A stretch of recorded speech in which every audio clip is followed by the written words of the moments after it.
See, one thing I was telling the guys, and this is where I got to do a little horn tooting.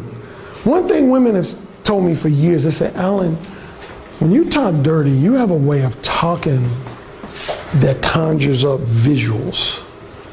See, like, again, going to that real animated example, hey, baby, suck my dick. That don't conjure up no fucking visuals. That just makes you look like a dick, like a drunk truck driver. But when you're in a woman's ear, you like, you know what I want to do? I want to just slowly take my hard dick and just slide it in and out your mouth so that your lips are just wrapped around it. That woman starts picturing that. She says, in her mind, the only way she gonna have a negative reaction to that is if she, say, had some kind of traumatic experience sucking dick. Some guy broke her jaw because fucking her mouth. I mean, seriously. But if a woman has had a positive experience, matter of fact, I'll give you a little secret that I admit in this book. Some guys find it a little different. But I've had clients of mine say, they say, damn, Alan, that worked like a charm. Most of us are so egotistically insecure that we only want a woman to think about us. And we don't want them to think about no other man. I go against that sometimes, not all the time, but sometimes. If I can get a woman's pussy wet thinking about Sasha, I will do it, and I've done it.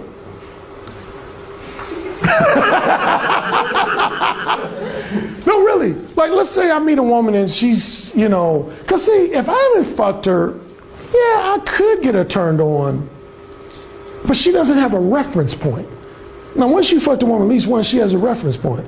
But if I haven't fucked her, let's say this woman I meet is a Brad Pitt fan. I just want her to think about fucking, period. I want her to visualize getting fucked.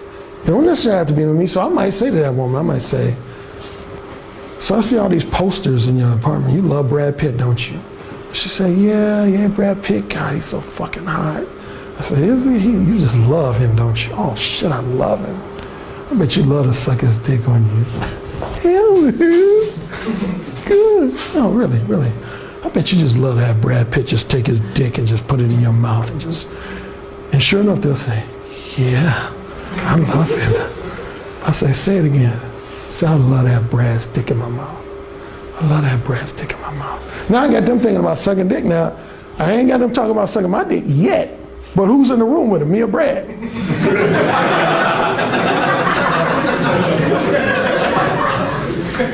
Brad's off with Angelina somewhere.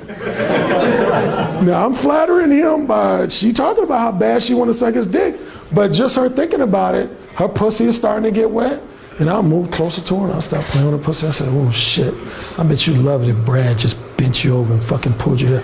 Oh my God, that would make me come so hard. Now I'm finger fucking her pussy. Then I just slowly transition to, you love Brad Pitt, but whose finger's in your pussy? Yours. Say it again. Yours. Seriously, I've told guys that, well, they read it in there, some guys I've told, and a couple of them, they thought it was like crazy. Man, I'm not gonna have a woman talk about another guy. Then a month later, damn, Ellen, fuck, man, like this one chick, like, first I got pissed, she kept talking about her ex-boyfriend, right? And I'm like, man, why don't you quit talking? Then I thought about what you said, so I said, yeah, your ex-boyfriend, I bet he used to fuck the shit out of you.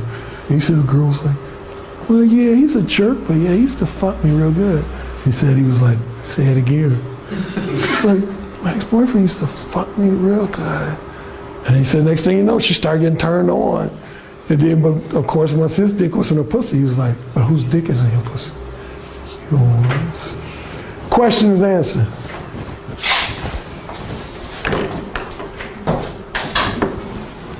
Anybody got any questions related to what I've talked about so far? Again, this is part one of my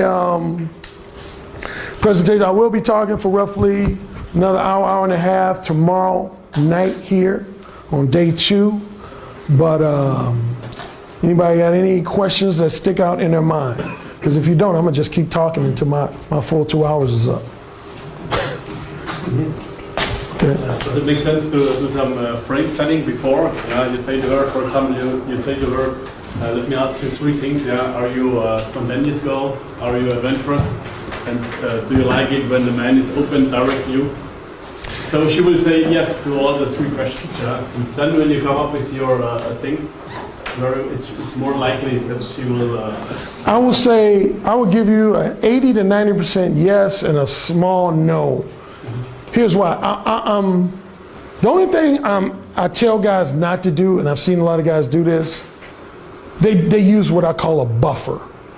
And what I mean by the buffer is, there's no point of being straightforward with a woman if you're going to say to her something like, hey, you know, excuse me for saying something that I know is totally unconventional, right? And I know it's just going to blow your mind and raise your eyebrows, right? I'm getting ready to say something that's really going to blow your mind, right?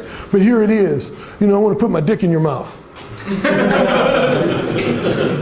See, when you say stuff like that, what you're saying is, I normally don't talk this way, but I read this guy Alan Currie's book, and like he said, be real bold. Now I want you to know, if you end up rejecting me, this really wasn't really me talking. That was just some stuff I learned from the book. No, seriously, I've known guys to do that. There was this one friend I had. He would do that. He would tell women he was about to say something bold and straightforward, and then he would say something bold and straightforward. But that takes the effect away.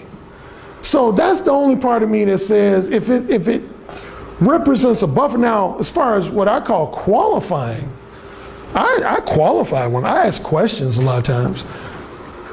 Like one of my main, I mean, I'm kind of unique from woman to woman, but the closest thing I have to a default opening would be, I'll usually approach a woman and I'll say, so, at one point in the next 2 to 3 weeks, would you like to share my company one-on-one? That covers a lot of bases, because if she's married, what is she going to immediately tell me? That she's married. Or if she's romantically involved, she's going to immediately tell me that.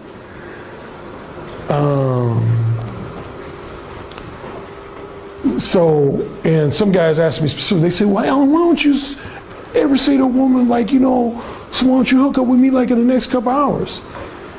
You'll read this in my latest book, The Possibility of Sex. But one thing, I've had a lot of same-day seductions, but here's the most interesting thing. Most of my same-day seductions were not planned to be same-day seductions, at least on my part. I never want to come across a woman like I'm over-anxious to fuck her. Matter of fact, I tell a funny story. Well, you're going to read this if you read my latest book. It's really a good book called Possibility of Sex. It's about the time. Did I talk about the 4 types of women? Well, I do want to talk about that before I wrap up today. Oh, there it is.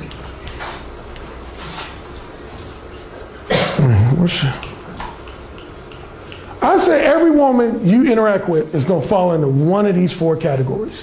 One of these 4 categories. There's 2 that I call your upfront, straightforward types, and 2 I call your more tricky, manipulative types. Reciprocators. A reciprocator would be a woman that if I approached Beth and told her I was attracted to her, I thought she was sexy and I wanted to fuck her, she'd be like, shoot, let's make it happen.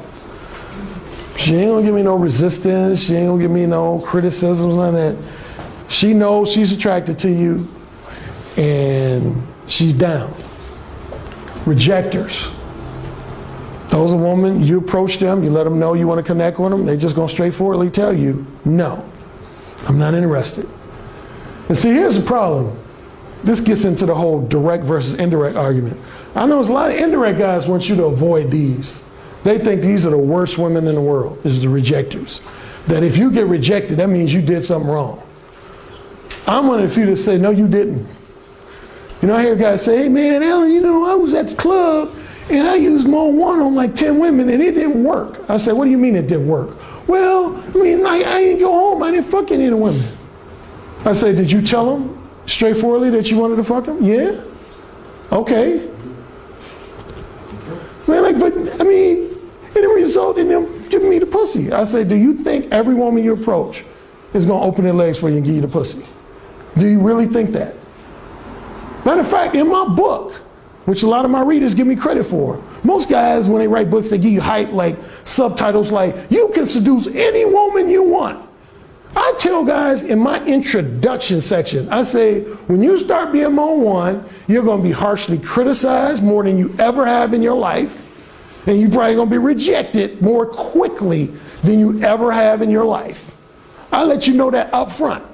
Rejection is not a bad thing. If a woman is genuinely not interested in you, I don't look at rejection as bad. The other guys may, but I don't. The only time I look at rejection as a bad thing is when a woman gave you signs that you had the potential, but because you didn't demonstrate your balls, you fucked it up. But those are two straightforward types. Reciprocators, rejectors. One more point I'll say about that, I emphasize this in Vegas. No one complaints I get from women. They'll say, Alan, I love your mode one, but some guys, they'll in their own way try to be mode one with me, but when I tell them straightforwardly that I'm not interested, they'll just think they need to be more persistent. There's a difference between resistance and rejection. Anybody work in sales here before? Did they ever tell you that when they did like sales seminars? Because I know when I've worked in sales, they always tell you to recognize the difference between resistance and rejection. If a woman looks you dead in your eyes and says, I'm not interested, or I'm not interested in sharing your company in a romantic or sexual manner, and even more so, her body language supports what she's saying, she's serious, she's not interested. That doesn't mean kick it up a notch and be more persistent. Resistance would be when a woman just gives you a slew of criticisms, but she's never making an attempt to end a conversation. Something I experienced a number of times. Like when they say, you're so full of yourself, I can't believe you're talking to me that way, and blah, blah, blah, blah, blah. But yet they're moving closer to you. They ending the conversation. That's when you become more persistent. But if a woman tells you straight up, baby, leave me the fuck alone, leave her the fuck alone. Now the two trickier types is, got about 10 minutes, pretenders. That's basically what this book is all about. Pretenders. Pretenders are women who are sexually duplicitous. A pretender is basically a woman that once you let her know you want to connect with her, want to fuck her, she's going to give you all that theatrical blowback. Oh my God, I don't believe you're talking to me that way. Deep down, she wants to fuck you. But what you're doing is you're challenging her social programming and her overall sensibilities. It goes back to like I said, the one voice on each shoulder. Her social programming voice is saying, you can't respond positively to this guy. That's not what your mom and dad taught you. Mom and dad said be a good girl. And you gotta kind of act like you're approved. And you can't let them get away with saying all that X-rated stuff. But the raw hormone says, shit, but damn, the way he like leaned into my ear and said, say it again. Golly, he just get my pussy real wet. Had me talking about Brad Pitt sucking his dick. But damn, my mom, my dad said sex is disgusting. I should avoid sex until I get a husband. They say fathers do that fucked up shit. Like their daughter's supposed to just turn it on when they get married. Sex is disgusting. It's horrible. You get warts if you have sex. But when you get married, please your husband. Mothers, thank goodness, the vast majority of mothers don't do that to their sons. My mother just said, son, make sure you got condoms. Pretenders, they are sexually duplicitous. It ain't all their fault. I blame a lot of it on their parents. Different other factions of society have been telling them that sex before marriage is wrong, casual sex should be avoided, but then they have those internal conflicts. These are the women who you're going to have those stories, and I hope some of you end up emailing me some stories. Seriously, the pretender type stories are always going to be along the lines of, hey Alan, check this out, man. I met this woman, right? Like one of you guys going to write me and say, man, like 2 days after the direct dating summit in Berlin, man, I met this chick in the coffee shop, and I told her I wanted to fuck her. She like went off on me. But then like a week later, she like calls me and she's like, well, actually I do want to. Pretenders, that's their MO. I got so many pretender stories, I could have you here for like 25 hours talking about just different, but that's their thing. They're going to initially resist you, they're going to criticize you, they're going to insult you, but either later on that day, a few days later, a few weeks later. I'll tell one quick story and then I'll move on to time wasters, and time wasters is what I'm going to emphasize tomorrow. But I was in college and I had a TA or a professor's assistant. And we were talking about handing in this paper. And she had this nice ass. I said, damn, your ass is tailor-made for doggy style. She flips the fuck out. What? What did you say? Oh my God, that is disgusting. I can't believe, do you know I'm your instructor? I'm your professor. I said, no, you're assistant professor. You're a professor's assistant. You're not a full-fledged professor. She said, but if I tell the main professor what you just said to me, you can face some consequences. And I had this female friend who knew I had this bold, straightforward style. And even she was like, Alan, I think you fucked up. You might want to apologize. But what do I say when something comes out of your mouth? Say it again. Say it again. Don't ever apologize. That's right. Because that makes, if you apologize, that lets women know that you were pretending to have what? Now I've admitted whenever I tell this story, of all the times I've been more one with a woman, all the times, this was probably the one incident I was that close to apologize. Seriously. Because when she started throwing out threats like, if I tell the professor he could have you suspended, I was like, oh shit.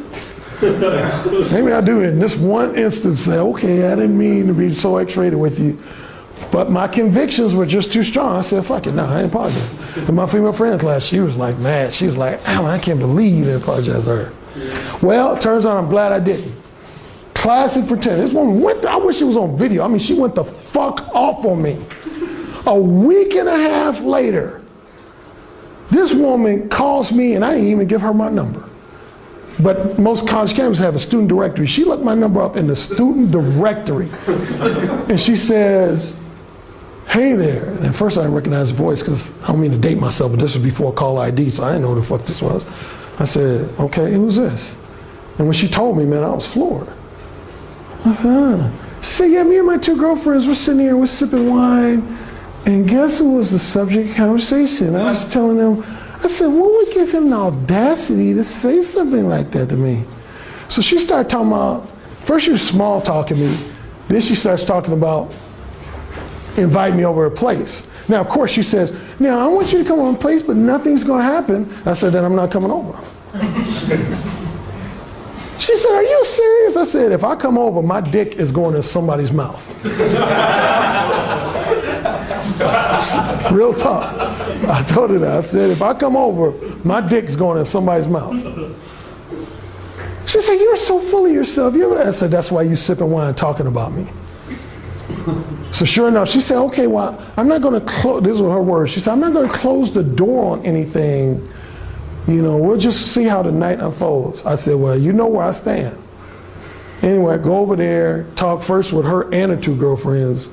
One ends up leaving. Not only did I fuck her, I had a threesome with her and her girlfriend. Same fucking woman who went the fuck off on me. I'm now fucking, of course, this is, you don't want to imitate me because I could just be self-serving at times. Of course, what did I have to do? I had to make her apologize while I was fucking her. I said, say I was a bitch. I was a bitch. Say it again. I was a bitch. Say it again. So I'm sorry for being a bitch to you. I'm sorry for being a bitch. Say it again. I'm sorry for being a bitch. Whose dick is inside you? Yours. Say it again. Yours. Say it again. I'm telling you, once you experience it, I guarantee you're going to write it. You're going to say, man, yeah, there's this chick, she blew me off, she cursed me out.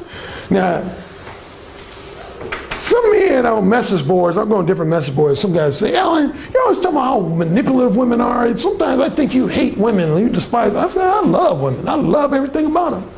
But if there's one category of women I don't like, these. I'm not going to talk too much because, like I said, this is going to be most of my talk tomorrow. That's related to my last book.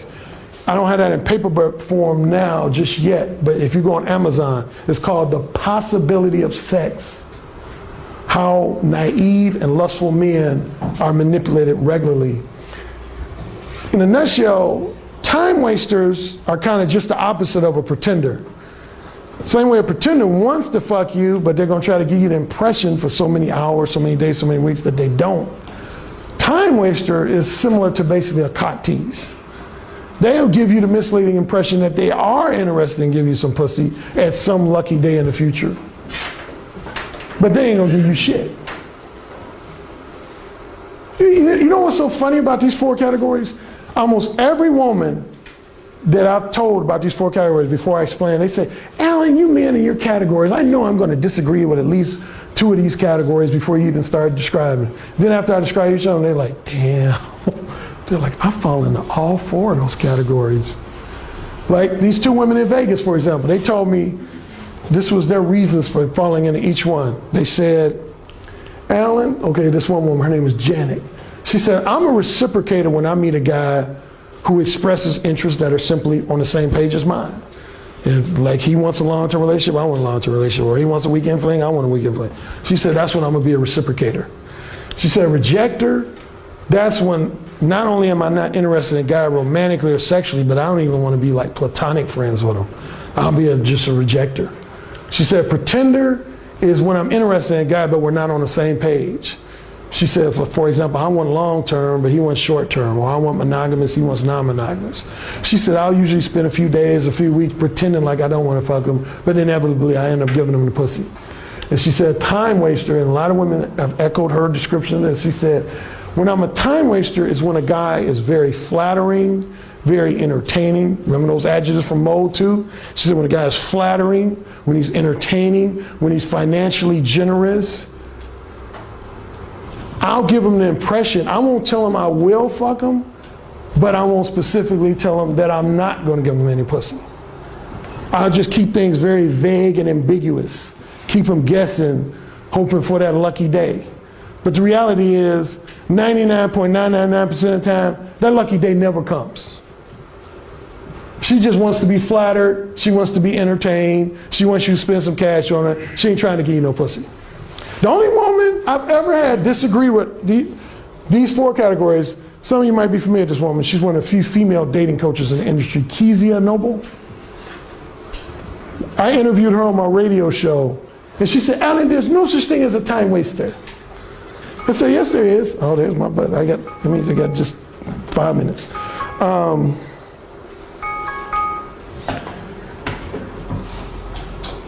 She said, in her opinion, she said a time waster is just a more challenging version of a pretender. That was her. She said, I don't believe there's any. I said, so you're saying you believe any woman can be fucked? She said, yes. If they follow the right principles, the right rules. I said, so Kezia, tell me this then. Every guy you've met in your life could fuck you. What do you think she said? I know she said, well, of course not. I said, so you're telling me there's been guys you interacted with that you had no desire to have sex with? She said, of course there's been guys. I said, did you tell them all straightforwardly that you didn't want to give them any pussy? Well, no. I was like, basically like, shut the fuck up then. Why are you interacting with these women, these guys, and you know you ain't gonna give them no pussy, but you don't tell them straightforwardly you ain't gonna give them no pussy? I said, I bet you if they followed every rule that's in your books, they still couldn't fuck you. And she didn't even argue with that. She said, oh yeah, of course, there's some guys that they follow every rule I have out there, they wouldn't be able to fuck me. I said, exactly. And how can you say there's no such thing as a time waster then? And then she just switched subjects. So that's the 4 types of women. Again, I will continue, I will elaborate more on this tomorrow along with a few other things.